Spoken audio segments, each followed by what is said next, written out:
चलिए मैं आपको बात बताती हूँ अपने बचपन की। बचपन से ही जब मैं स्कूल में पढ़ती थी तो भाई स्कूल की क्या बात करूँ। वो तो दिन ही कुछ और थे। ना पास की फिक्र, ना फ्यूचर की टेंशन। लाइफ में सिर्फ तीन ही चीज इंपॉर्टेंट थी। सुबह 7 बजे उठकर नहाना, टिफिन में खाना और रात को जितना जल्दी हो सके सो जाना। क्या दिन थे यार। अब ऐसी मजेदार जिंदगी में कौन सोचता है कि बड़े होकर क्या बनेंगे, क्या करेंगे, स्ट्रगल क्या होता है, जिंदगी क्या होती है। वो बच्चा तो बस वो वाटरमेलन वाली इरेजर सुनकर खुश है बस। भाई कोई मुझसे पूछता था ना कि बड़े होकर क्या बनना चाहते हो, क्या करना चाहते हो, तो मेरे दोस्त बोलते थे कि हम बड़े होकर डॉक्टर बनना चाहते हैं, इंजीनियर बनना चाहते हैं, बिजनेस करना चाहते हैं।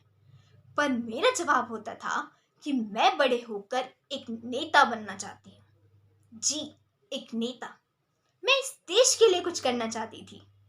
आपको लग रहा होगा कि मैं रंग दे बसंती देखकर आई हूँ, but no, this is true. पर इसमें मुझे लोगों की काफी अलग अलग रिएक्शन देखने को मिलते थे।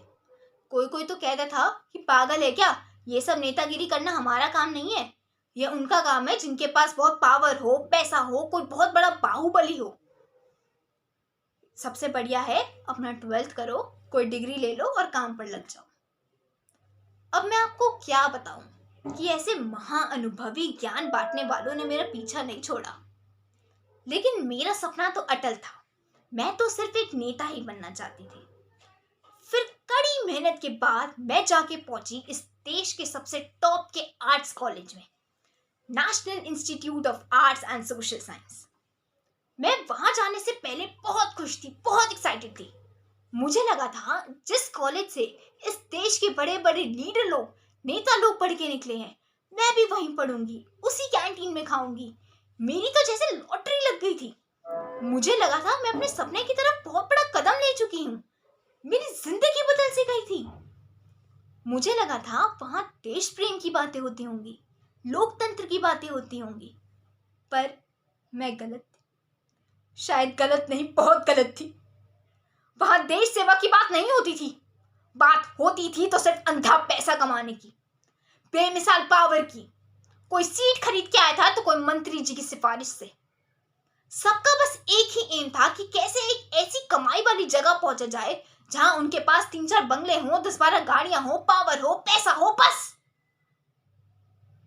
मैं ये नहीं कह रही कि ये सब सोचना गलत है, पर सिर्फ ये सब सोचना गलत है।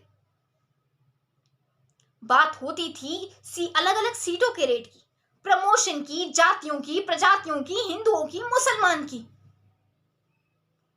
मुझे लगता था कि करप्शन एक वायरस है और इस करप्शन को खत्म करने के लिए हमें स्ट्रिक्ट लॉज बनाने होंगे। स्ट्रिक्ट लॉज बनाने के लिए हमें सख्त फैसले लेने होंगे। सख्त फैसले लेने के लिए हमें मजबूत होना होगा और मजबूत होने के लिए हमें साथ आना होगा, क्योंकि साथ आकर ही हम इस करप्शन पर काबू पा सकते हैं। साथ आकर ही हम इस करप्शन पर काबू पा सकते हैं।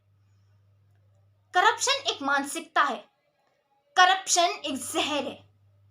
यूपीएससी की तैयारी करते वक्त कोई बाप अपने बेटे को यह नहीं बोलता कि बेटा मेहनत कर, एग्जाम निकाल और बलात्कार जैसे संगीन और घिनौने अपराध से इस देश को मुक्त करा।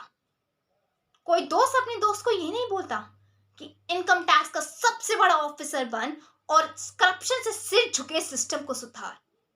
बात होती है तो सिर्फ सिक्योरिटी ऑफ जॉब की, रुतबे की, पावर की, पैसों की, बस। मैं रंग दे बसंती देखकर तो नहीं आई हूं, लेकिन उसका एक डायलॉग मुझे आज भी याद है। कोई भी देश परफेक्ट नहीं होता, उसे परफेक्ट बनाना पड़ता है। पुलिस बन के, आर्मी में जाके, पॉलिटिक्स का हिस्सा बन के इस देश की सरकार चलाएंगे।